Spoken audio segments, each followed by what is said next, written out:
Mayong adlaw o mayong gabi kanatong tanan mga kaigsunan ug higala nga nagasbaybay nining atong puluhaton liso sa kinabuhi.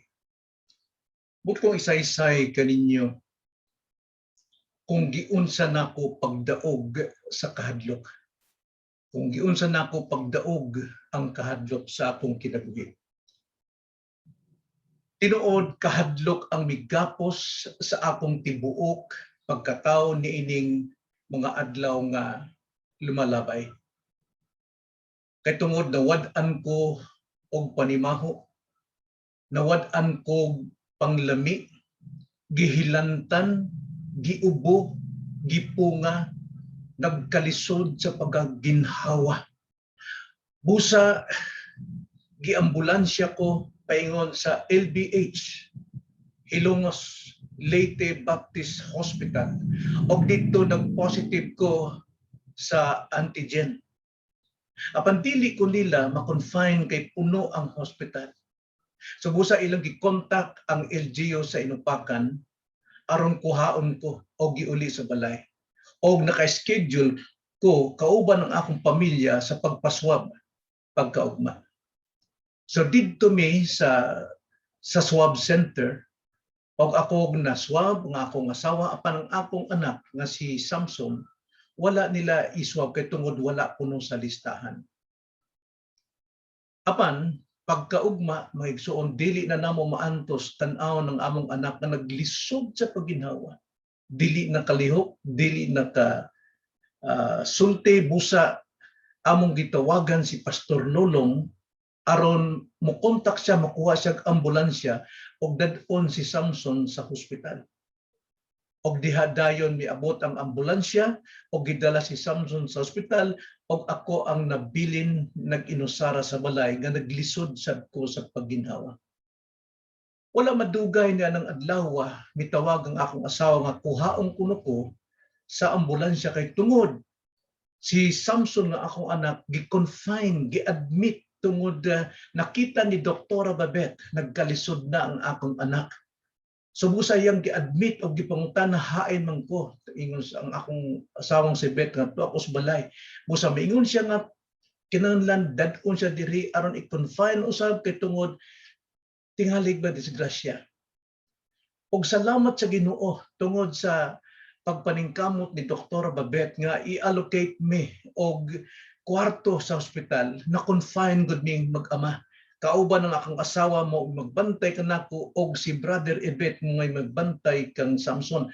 Og dili na sila makagawas og kwarto sa ospital. So busa naglisod usab mi sa among runner sa gawas apan ang mga taga-kaguko makakaguko nga kaigsunan dito. Sila gyud mao ang nagpresentar nga sila mutabang kanamo, sila'y runner sa pagpalit og mga tambal. Primero si Divina, unya sunod kini si Jenny. Og sila naa silang padala og pagkaon kanamo. Salamat sa Ginoo.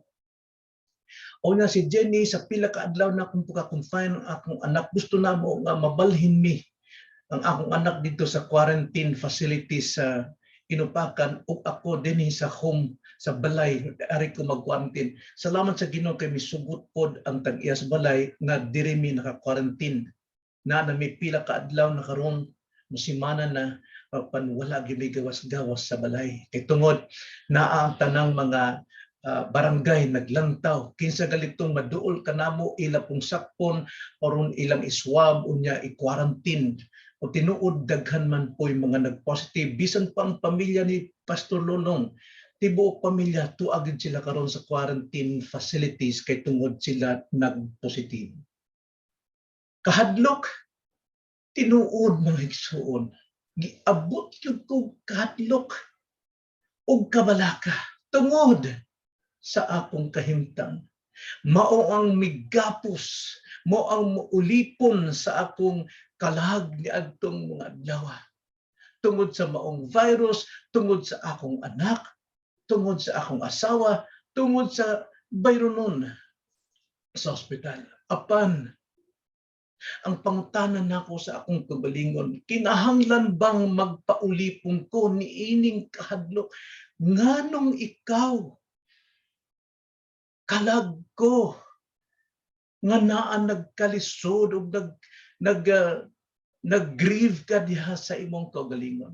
Salamat sa Dios kay mahimo na akong mabuntog ang maong kahadlok pinaagi sa baruganan sa pagtuo gihatag sa Dios sa iyang pulong nga maoy nakahatag ka nako gahom sa pagbuntog niining maong kahadlok og kabalaka. Mahimo natong mabuntog ang kahadlok mga igsuon sa atong kinabuhi. Kung atong pagabasahon ang Romans 8, makahatag tinig upat ka baruganan sa pagtuo nga maoy makabuntog sa atong kahadlok. Basahon nato ang Roma 8:28 ngadto sa 30. Nagaingon, kita nasayod nga diha sa matag usa ka butang ang Dios nagabuhat og maayo uban kanila nga mga nahigugma kaniya og mga tinawag sumala sa iyang katuyuan. Kay sila nga mga giilan niyang daan, gikabut-an usab niyang daan nga may sama sila sa dagway sa iyang anak. Aron kini siya mahimong mauy panganay sa daghang mga magsuon. Og sila nga gigabut-an niyang daan, iya usab sila nga gitawag. Og sila nga iyang gitawag, iya usab sila nga gimatarong. Og sila nga iyang gimatarong, iya usab sila nga gidala ngadto sa himaya. Mag-ampo ta maigsuon. Dalaygon namong Dios, salamat sa imong grasya. Salamat sa imong pulong nga mo'y maghatag ka namong kalig-on. Makita namo ang baruganan sa among pagtuo aron among mabuntog, madaog namo ang kahadlok sa kinabuhi. Salamat Ginoo ug hinaot pa kini karong imong pulong mo'y makahatag kalig-on sa matag usa nga magapaminaw kung sila dunay abton sila mga kahadlok o kabalaka sa kinabuhi. Mo kining among pag-ampo diha lamang sa ngalan sa Ginoong Kristo. Amen. Magsuon akong basahon pag-usab ang bersikulo 28 sa King James Version o sa NASB Version. Tan-aw nato ang kalainan. Sa Bisaya nagaingon, kita nasayod nga diha sa matag usa ka butang ang Dios nagabuhat og maayo uban kanila nga mga nahigugma kaniya og mga tinawag sumala sa iyang katuyuan. Ang King James nagaingon sa Ingles, and we know that all things work together for good to them that love God, to them who are called according to His purpose. Apan sa New American Standard nagaingon, and we know that God causes all things to work together for good to those who love God, to those who are called according to His purpose. So nabasa nato ang Romans 8:28 og nagpakita ka nato bili mo sobra sa upat ka baruganan sa pagtuo nga kun ato kining dawaton kuptan og ipanginabuhi mabuntog madag-ang gyud nato bisan unsang kahadlok moabot sa atong kinabuhi. Atong tan-awon ang primero. Nagaingon, lig-on ang atong pagtuo kay nakabarog kini sa kamatuoran sa Dios. Atong basahon ang Romans 8:28. Nagaingon, kita nasayod. Doon natay kasayuran, kitang magtutuo. Nasayod kita sa kamatuoran. Nagaingon, kita nasayod nga diha sa matag usa ka butang ang Dios nagabuhat. Doon natay kasayuran nga sa tanang matag usang butang ang Dios nagabuhat.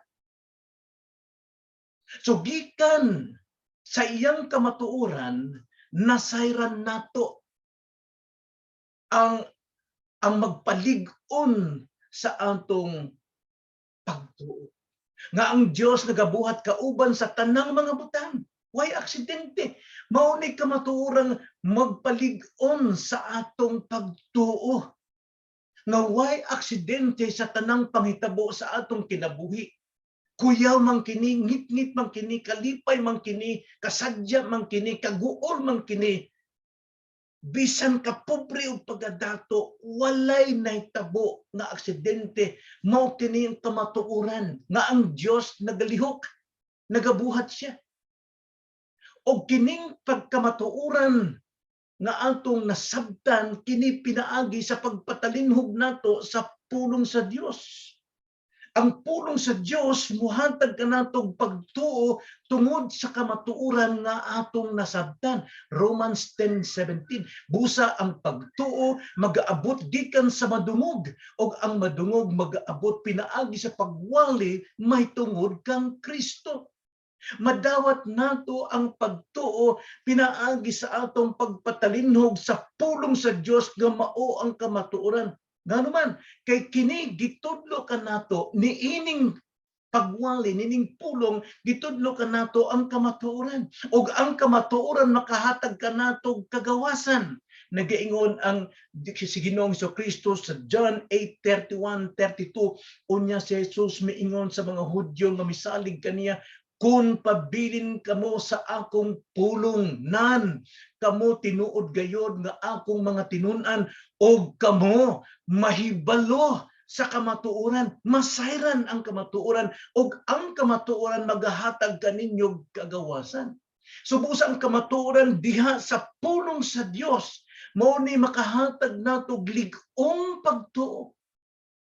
O daghang kamatuoran nga atong pagatuuhan, atong pagasaligan, sama sa kamatuoran gisulti sa doktor, gisulti ni Dr. Babet, gisulti ni Bayatan, Dr. Bayatan kanako, amuning gituman kay mituog kami.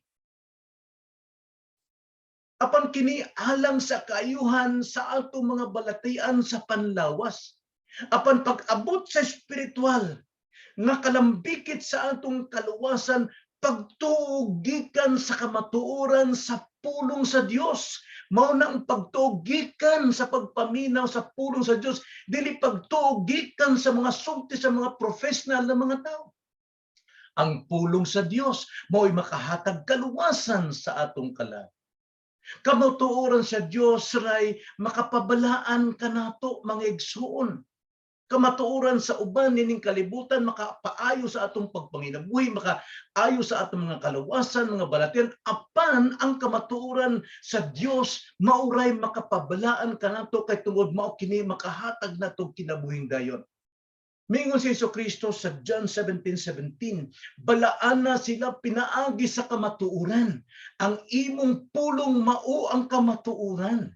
Ang natang mabalaan sa kamatuoran nga atong nasabtan, nadunggan nato kay tungod ni ana atong gituuhan, kay tungod kamatuoran sa Dios ang atong nadawat.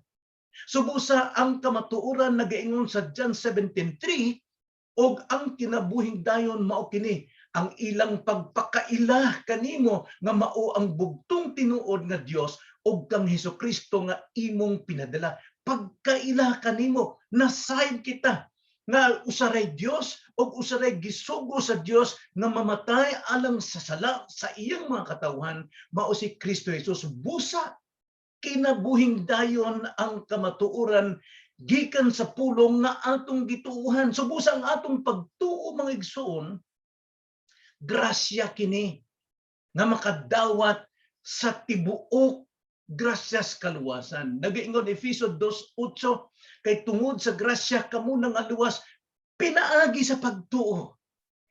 Pinaagi sa pagtuo nga nasayran nato ang kamatuoran bahin sa Dios og sa iyang kabubuton. Og miingon pa sa Efeso 2:8, og kini dili sa inyong kaugalingong kahimuan, kini hatag sa Dios.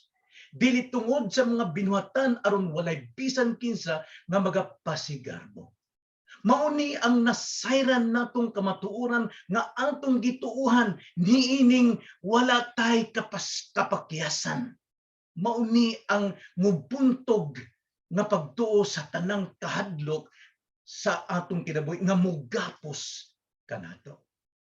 So timan-i maigsuon nga ang makabuntog yun sa mga kahadlok kabalaka sa atong kinabuhi, balik ta sa atong pagtuo, kay tungod ang atong pagtuo nakabarog kini sa kamatuoran sa Dios. Ikaduha, dili lang kay nakabarog sa kamatuoran sa Dios, kundi lig-on ang atong pagtuo kay nakabarog ni sa gahom sa Dios. Sa gahom sa Dios. Basahon nato usab ang Romans 8:28. Kita nasayod nga diha sa matag usa ka butang ang Dios unsa man nagabuhat og maayo. Unsa gisulti? Sa matag usa ka butang ang Dios nagabuhat og maayo. Tanang butang, matag usang butang, gamayng butang, dakong butang, kuyang butang, kalipay na butang, ang Dios nagabuhat og maayo.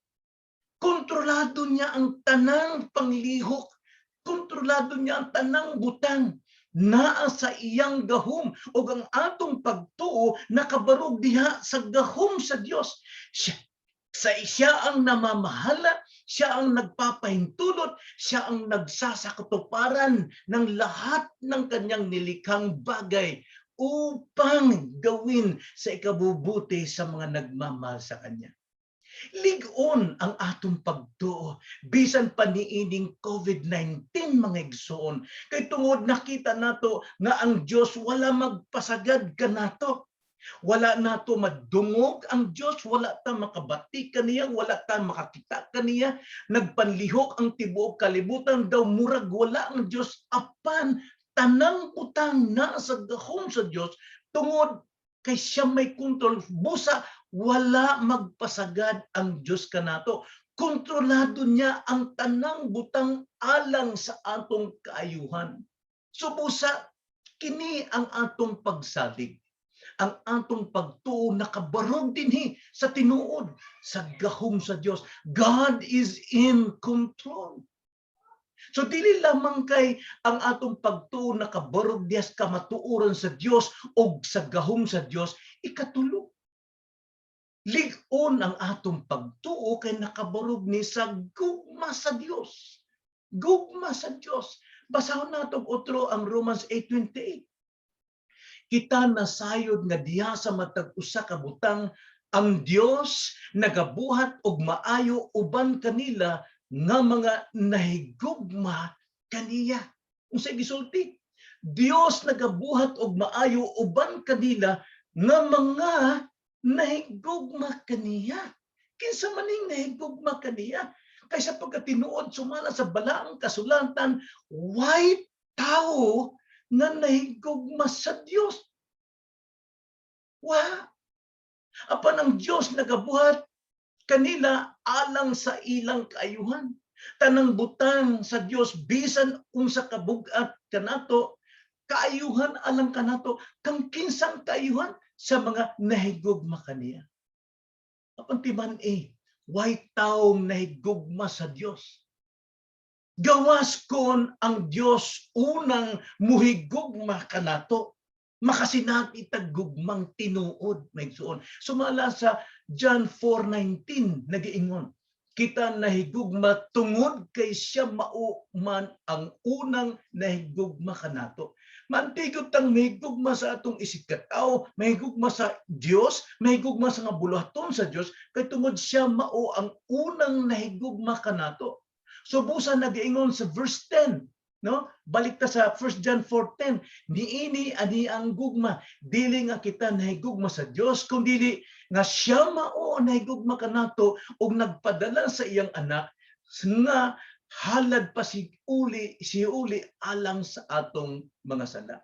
Ang gugma sa Dios maong paghatag sa iyang anak alang alang sa propitiation, halad pasiguli alang sa atong mga sala. Kay tungod kita nabuwag sa Dios, pinaagi sa sala, o kita mga unod nun.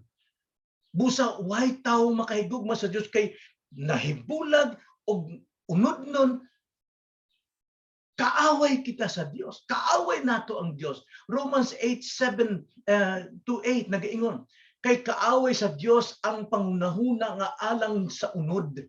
Kini nagadumili sa pagpailalom sa kasubuan sa Dios, sa pagkatinuod dili kini makahimo sa pagpailalom niini ug ang mga anaa sa unod dili makapahimuot sa Dios.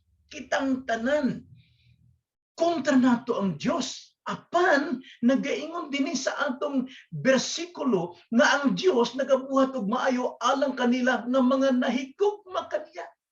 Nahigugma kita kay tungod siyang unang nahigugma kanato. Giunsa niya ta paghigugma, paghatag sa iyang anak nga sa Kristo. Kanos at higugmaa sa Dios?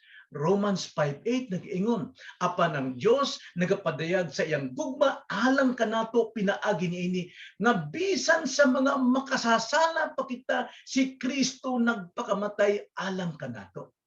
Didto pa sa panahon nga kita makasasala, atong gikaligut-gutan ang Dios, kita disobedient to God, rebelde sa Dios, apan gihatag ang iyong bugtong anak aron si Kristo ang mamatay alang kanato aron kita mapasaylo diha sa Dios. So pusa, mao kining gugma sa Ginoo samtang kita makasasala.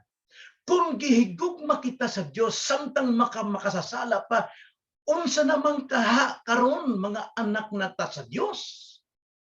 Magpaulipon pa ba kita diha sa kahadlok? Biyai ka na. Kay nagaingon ang 1 John 4:4, greater is He who is in me than he who is in the world. Mas labang dako ang anak nato, ang Dios nga nagugma kanato og mipuyo sa atong kinabuhi, sa atong kasing-kasing kaysa mga kahadlok nining kalibutan. So ang atong pagtuo maigsoon, lig-on kay nakabarog kini sa kamatuoran sa Dios, sa gugma sa Dios o sa gahom sa Dios ug gugma sa Dios. Ug ikaupat mga igsoon, lig-on ang atong pagtuo kay nakabarog kini sa katuyuan sa Dios. Katuyuan sa Dios mga igsoon. Basahon nato ang Romans 8:28 again. Nagaingon, kita nasayod nga diha sa matag usa ka butang ang Dios nagabuhat og maayo uban kanila nga nahigugma kaniya ug mga tinawag sumala sa iyang katuyuan. Unsay gisultis kanawian? Ang atong pagtulig-on kay nakabarog sa katuyuan sa Dios. Kay tungod nagaingon og mga tinawag sumala sa iyang katuyuan. So sa tanang panghitabo sa atong kinabuhi, bisan pa og nagpinalta, be faithful unto the end, nagaingon ang Biblia. Kay tungod ang Dios nagalihok, nagabuhat bisan pa sa kinatumyan sa atong ginhawa. Why aksidenteng nahitabo? Doon na say katuyuan. Sa tanang butang, paingon sa katuyuan sa Dios ang nanghitabo kanato. Busa, dili siya mahimo nga masayop sa iyang mga gibuhat. Nakaplano na sa iyang hunahuna o sa kasing-kasing ang katuyuan kung unsaon niya himuon ang iyang plano, ang kaayuhan niining partiya sa kinabuhi. Aron may tabo ning tanan na iyang mga binuhat alang sa katuyuan, mugamit siya mga hait nga mga hinigiban, mugamit siya mga bugat aron kita pagadugmukon, bunalan og mga gurumtod nga mga instrument nga makapasangkap karato, makapahamis sa atong mga kinabuhi. Sama sa usa ka sculptor kung sao niya paghimo sa iyang plano, sa iyang hunahuna niya ng usa ka parte nga kahoy, kay balo na siya kung sa iyang pagabuhaton, gamito niyang tanang instrumento aron mahulma o gamito ng mga butang ng guruguntod aron pahamison, kay mao ang iyang katuyuan. Unsa may katuyuan sa Dios kanato magigsoon. Atong basahon ang bersikulo 29 ngadto 30. Nagingon, kay sila nga mga giilan niyang daan, gikabut-an usab niyang daan nga may sama sila sa dagway sa iyong anak, aron kini siya mahimong maoy panganay sa daghang mga magsuon. 30, og sila nga gibut-an niyang daan, iya usab sila nga gitawag. Og sila nga iyang gitawag, iya usab sila nga gimatarong. Og sila nga iyang gimatarong, iya usab sila nga gidala ngadto sa himaya. Unsay katuyuan sa Ginoo alang kanato ang kanyang holy eternal purpose in our lives. Nga kita may sama sa dagway sa iyang anak na si Jesus. Tanawa si Jesus, giunsa si Jesus, gibukbok, gibunalan, gilatigo, gilupa, gilansang sa krus, natanan ang kalisod. Pinaagi sa atong kasakit, maigsoon kita gihulma. Gihulma kita diya sa dagway ni Kristo nga magpaubsanon. Mao nga sa tanang butang, mibuhat ang Ginoo aron mahitabo, ma-fulfill kining iyang blessed and holy purpose. Busa nagaingon sa Roman 8:30, og sila nga gikabut-an niyang daan, tanawa? Katong iyang gikabut-an ng daan. Unsay gibuhat sa Ginoo aron mahitabo ang iyang katuyuan, iya usab sila nga gitawag. Og sila nga iyang gitawag, iya usab sila nga gimatarong. Og sila nga iyang gimatarong, iya usab sila nga gidala ngadto sa himaya. Tan-awa kining mga butang nga kauban ng Dios nga nagalihok alang sa katuyuan nga kita mahimo sa dagway sa iyang anak og kita sa iyang katuyuan pagahimayaon. Iya kitang gipanawag gikan sa kangitngit ng kalibutan sa sala. Og iya kitang gimatarong dili sa atong kaugaling kundi kang Kristo. Siya midawat sa atong pagkamakasalanon og ang iyang pagkamatarong may gisuob sa atong kinabuhi aron kita himayaon sa Dios. Mao kini ang iyang katuyuan kanato. Sa wala pa matukod ang kalibutan, nakakulit na kini sa iyang kasing-kasing. Ang iyang layon, ang iyang katuyuan alang kanato bago pa tayo, bago pa imuntar ang pundasyon sa kalibutan. Nakakulit na kini sa iyang kasing-kasing. Kita iyang gipili aron kita mabalaan og dili masalawayon diha sa atubangan sa Dios. What ang gipili didto sa way kinutuban nga luwas na? Dili. Gipili kita alang sa kaluwasan aron kita mabalaan og dili masalawayon diha sa atubangan sa Dios. So tanang butang kauban ng Dios sa paglihok nini maginghanlan og God's providence. Nagaingon ang Ephesians 1 chapter 1 verse 11 to 12. Pinaagi kaniya, pinaagi kinsa usab kita nahimong panulundon, kita gimbutan ng daan sumala sa katuyuan sa pagpalihok sa tanang mga butang, sumala sa laraw sa iyang pagbuot. 12, aron kitang mga unang managpanuo kang Kristo magakinabuhi alang sa pagdayeg sa iyang himaya. Subusa mahigso. Mabuntog yun nato ang tanang kahadlok o mga kabalaka nga mugapos sa atong kalag. Timan-i kini. Kung bation tagkahadlok sa bisan unsang matang sa kinabuhi, matang sa problema o kahimtang, itutok ang atong mga mata sa atong pagtuo. Tungod kung walay pagtuo, nagaingon ang Hebreos 11:6, kung walay pagtuo, dili gayud mahimo ang pagpahimuot kaniya. Kay bisan kinsa na magaduol sa Dios, kinahanglan magatuo sa iyang pagkaanaa og na siya magabalos ra sa mga magapangita kaniya. So, ang atong pagtuo wala magsalig sa kadugayon sa atong pagkakristohano. Dili diha. Dili sa kusog sa atong pagbati. Wala usab sa atong mga gisaligang mga butang. Hain man, upat, kabaruganan sa pagkalig-on sa atong pagtuo. Ang atong pagtuo nakabarog sa kamatuoran sa Dios. Ang atong pagtuo nakabarog sa gahom sa Dios. Ang atong pagtuo nakabarog sa gugma sa Dios. Og labi na kaupat, ang atong pagtuo nakabarog sa katuyuan sa Dios sa imong kinabuhi.